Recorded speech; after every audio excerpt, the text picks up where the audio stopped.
Hello, my name is Monica Roldan, and today we will learn about the theory of transactive memory. I'd like to start off by asking you a couple of questions. 1. Have you ever worked in a team or in a group? 2. Did you receive information from your group members? Lastly, in this group, did you all share information or knowledge in order to complete a task? These are some questions to get you thinking about transactive memory in organizational communication.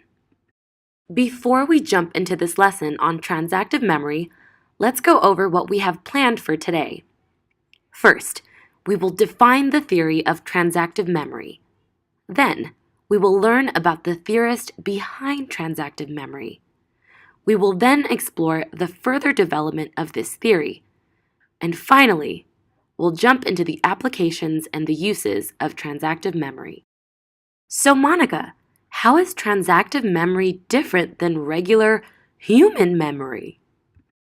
Well, transactive memory is the shared division of cognitive labor with respect to the encoding, storage, retrieval, and communication of information from different knowledge domains, which often develops in groups and can lead to greater efficiency and effectiveness. In other words, transactive memory is the system of sharing information between group members with an understanding that each individual communicates their specialized information to their fellow group members.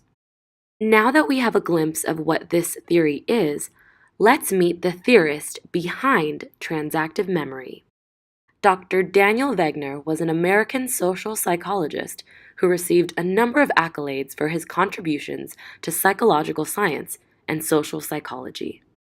In 1985, Dr. Daniel Wegner, alongside Tony Giuliano and Paula Hertel, introduced the idea of transactive memory as a way to understand the group mind.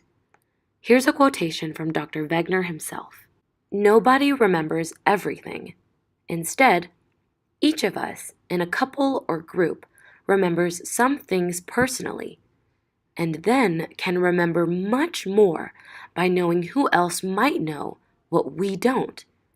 In this way, we become part of a transactive memory system." This theory was studied in a number of contexts. In 1991, Wegner expanded on his initial theory with observations of close interpersonal relationships. Individuals in close dating relationships were found to have high levels of interdependence and lots of shared decision-making. Let's take Paula and Leo, for example. They are married partners, and for the past 15 years, they have mutually decided to share certain responsibilities. Leo loves to cook, and Paula loves his cooking, so Leo makes most of the home-cooked meals. On the other hand, Paula has been a financial advisor for over 20 years, so Paula handles the finances. They not only make these decisions together, but have a mutual understanding of each other's expertise and assign these responsibilities accordingly. It is important to recognize the development of this theory as evolving rather than as a static phenomenon.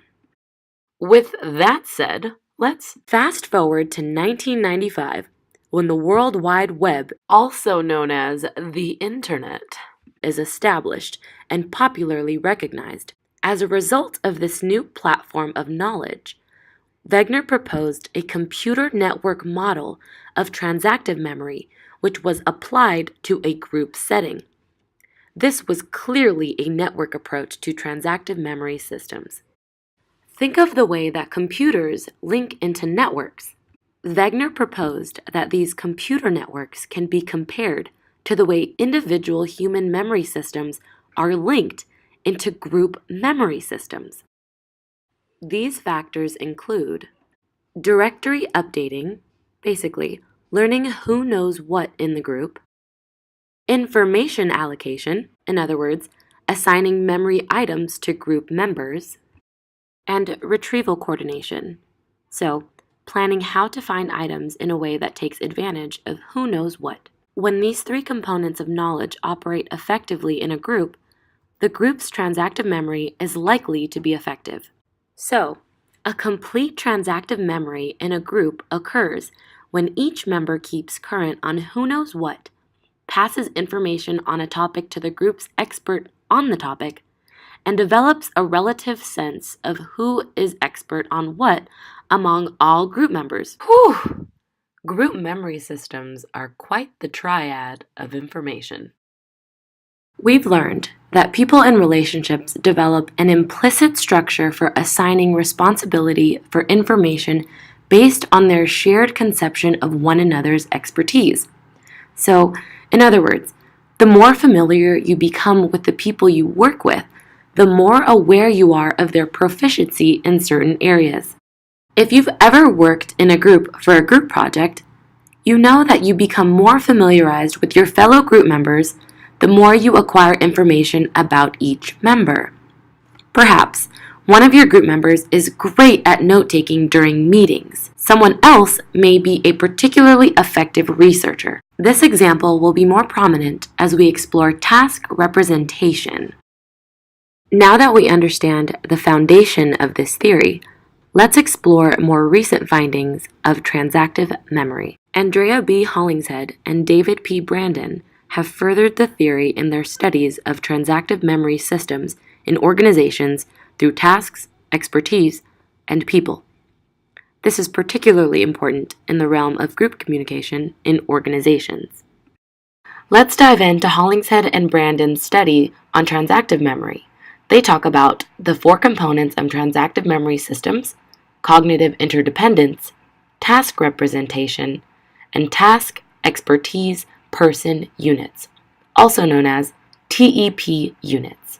Okay, now let's define the 4 components of transactive memory systems in groups. First, we have accuracy. It is the degree to which group members' perceptions about others' task-related expertise are accurate. Second, sharedness is the degree to which members have a shared representation of the transactive memory system. Third, validation is the degree to which group members participate in the transactive memory system. And finally, convergence. It is the optimal state of the transactive memory systems, which reflects high levels of accuracy, sharedness, and validation. Hashtag goals in group communication. At the heart of a functioning transactive memory system is cognitive interdependence among group members, which is group members relying on one another to take responsibility for storing information. Therefore, each member's outcomes rely on the knowledge of others in their group. Cognitive interdependence is helpful for groups that must collectively complete a difficult task. Hollingshead and Brandon's study emphasized the term task representation of group members. This is a major organizing attribute of transactive memory because it provides representation for each group member's responsibilities and assignments. Task, expertise, person, or TEP units are used to relate a conception of a task to hierarchically organized domains of knowledge, such as expertise, and then to a person. Think of TEP as a triad, because you must have all 3 for a useful transactive memory system. Remember, TEP units are considered ongoing rather than a fact, because the relations between task, expertise, and person can change over time in a group dynamic. Think of the group dynamics that you've been part of in any group projects you've been in. Have any of the tasks, expertise, or people in the group changed? Today, we dove into the theory of transactive memory.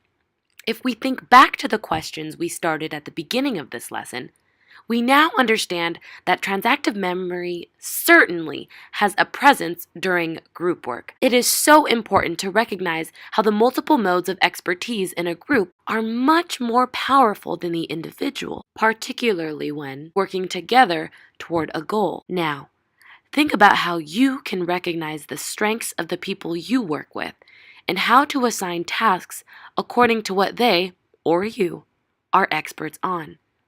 This is applicable for school group projects, work groups, sports teams, or even when studying for comps. Again, my name is Monica Roldan, and thank you for joining me today as we learned about transactive memory.